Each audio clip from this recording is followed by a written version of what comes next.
Hey everyone, it's Watch Complications. I'm Brian. Consider hitting that subscribe button. Check out my Instagram at watch_complications and my website watchcomplications.com.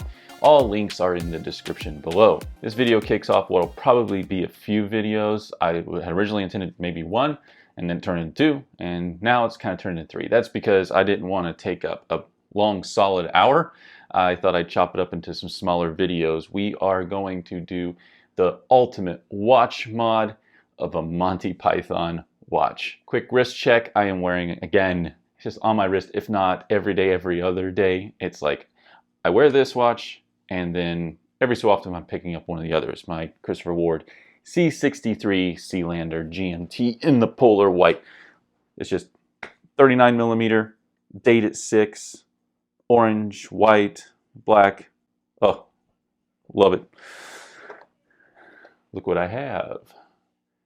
Now, if you're a watch enthusiast, you have probably seen this watch advertised or shared and stuff on different forums and stuff like that. And you can see this has been taken apart. Don't worry, I'm going to show you pictures of it. What I want to do is I bought a couple of these for the purpose of modding them. Basically, I knew the case wouldn't be that great. It's quartz movement. These aren't that expensive. I think they're $40 or something like that. I thought, I love the concept. I mean, come on, who doesn't like Monty Python? But the overall watch isn't that good of a watch. What if that was put in a nice case? And what if it was a mechanical movement instead of a quartz movement? See, the biggest disadvantage that this watch has is that ticking dead seconds of the quartz. What if that was a nice sweeping motion of a mechanical movement? Let's really upgrade this thing. The strap's terrible.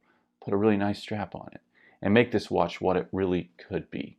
You know, it is the Grail, if you will, the Holy Grail. And so what you're going to find in this video is essentially unboxing, initial thoughts and review of the watch itself. So if you're interested in getting one of these watches in its original form, just to wear it, give you some insight to what you're going to get with this video. And then we're going to deconstruct the watch, figure out what's exactly inside, so I can start planning and mapping out components that I want to use in the watch. And what's turned into the second video, which will be released just a few days after this one because I've actually already recorded it, is a walkthrough of all the individual considerations, modifications, components I had to figure out, deal with, make, fabricate, test for doing this mod. And the third video, now that I have all the parts figured out, is me putting them all together and showing the watch in its final state. If you watch my videos, you know I get detailed. I don't cut corners on giving you information. That's why my videos are typically a little bit longer. So if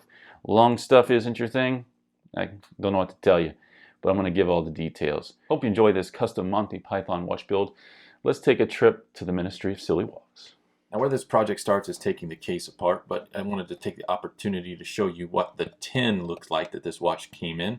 Watches from the Unemployed Philosophers Guild, and it's a fun little idea, fun little watch. There we are, the Ministry of Silly Walks watch, and really low quality case on this.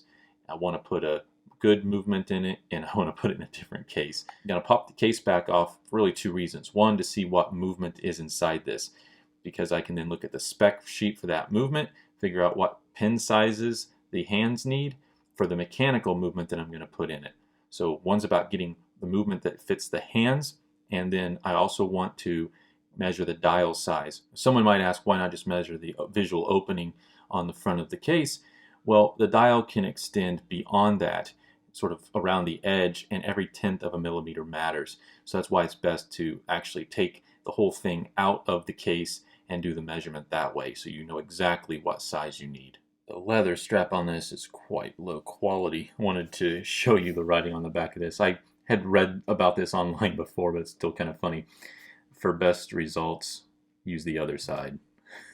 Now, this is a reissue. They made this sometime back and it had sold out, and they're kind of hard to find online, and they've started remaking them. I don't know if this is the same quality that was with the original watch, but it is pretty low quality, I have to say, in terms of the material being used. It's just plated brass. I can tell that just by holding the watch and looking at it up close. So it says Japanese movement quartz, so it's going to be probably a Japanese Miyota movement, but we need the specific number for the hand sizes. So let's pop this off of here. And as with most quartz watches, with the snap-on case back, you're going to have a little notch here on the back. Right there it is, around the edge, to get a little screwdriver underneath there and pop the case back off. I'm going to use the big 250 on this. And just use the lug here to help support that and pop off. Pretty simple. Looks a lot like what I was expecting. Got our movement and then a lot of dead space in there with that movement holder. There's no movement number shown here, which in a watch like this means it's probably a Miyota 2035, and that also gives away the hand sizes. I'll measure them in a minute just to double check, but the hand sizes will be 1.2 millimeter, 0.7 millimeter, and 0.17 millimeter. All right, now with this open, first thing I'm gonna do is pull the movement holder out of here, like so. Another reason I took the movement holder out on this one is it's going to be easier for me to remove the stem because of where it's located. Now these need to be removed with the stem pushed in. That's not always the case, particularly when it comes to, say, mechanical movements. Usually you want the stem pulled out to time setting, but let me show you. You'll see this sometimes on movements. You'll notice right here there'll be a little lever. You see that little dimple? That's where you want to press to release the stem tool right here. You can see there's this little dimple right here, right there. Let me just pull this out the time setting. You'll see that little dimple move. See that lever move? Push it back. So time setting all the way in, remove the movement holder. That way I can see it a little bit better. And the stem should pop out fairly easily once I press that. Oop, there it goes. Flip this over. There's our dial. Got the calipers out here. Let me pop out. I'll do a quick little measurement here. It's bigger than I thought it was going to be. 34.5. 28.5 is pretty common.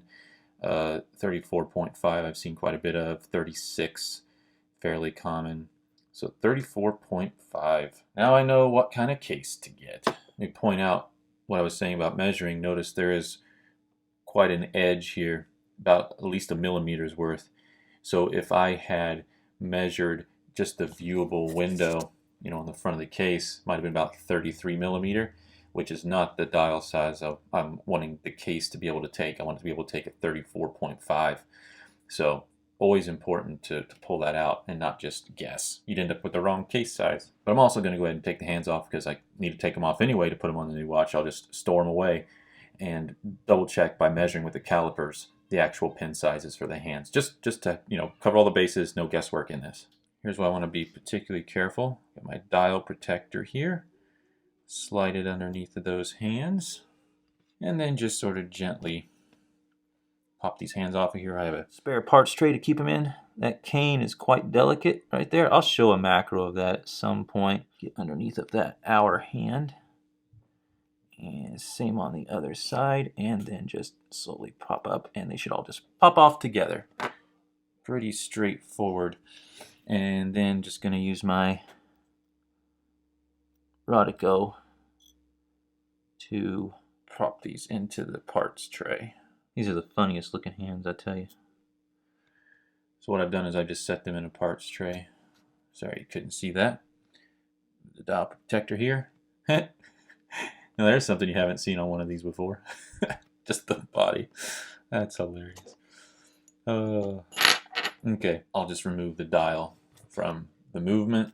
And for that I'll just also use the hand removal tool and just fit it underneath there, and it should just pry up fairly easily. Just work my way around the edge. There are two dial feet holding this down. There's one side and there's the other side. There's the movement. Now something else that I'll point out that I'm going to have to change and adjust on this watch is dial feet. So these dial feet are made for that Yoda movement. That's not going to fit most mechanicals. So what I'll have to do is break those off and epoxy new ones on. A bit of a rough surface on the back of this. You can see fingerprints there. I'll get some rubbing alcohol and just kind of clean that up a little bit. Human oils, human oils. So I'm going to save this before I do anything else. I'm going to measure the hand sizes on this. Let me pop out here while I do this so you can kind of see the numbers. Let's do the hour first. The hour wheel there is 120, 123, but 120, fairly standard size. Go up just a hair and we'll be at the minute. And it is 70. Again, standard 120, 70. And then we have the seconds, which is 17. 1.2, 0.7, and 0.17 millimeter hands. So let's find a case and let's find a movement. Well, that was a look at the watch in its original state and what it looks like deconstructed. Hope you found it interesting or helpful. Maybe both. Now that I have details like dial size, hand sizes, it gives me a direction for figuring out what case I want to use, what movement I want to use, and all that fun stuff. And you'll get a full overview of what I chose, selected, and created for putting this all together in the next video. Thanks for joining me here at Watch Complications. Check out my site, watchcomplications.com. Follow me on Instagram at watch_complications and hit that subscribe button if you like what's going on here and you want to stay in touch. Bell if you want updates. I'm Brian. I'm out. I guess I could have done a silly walkout.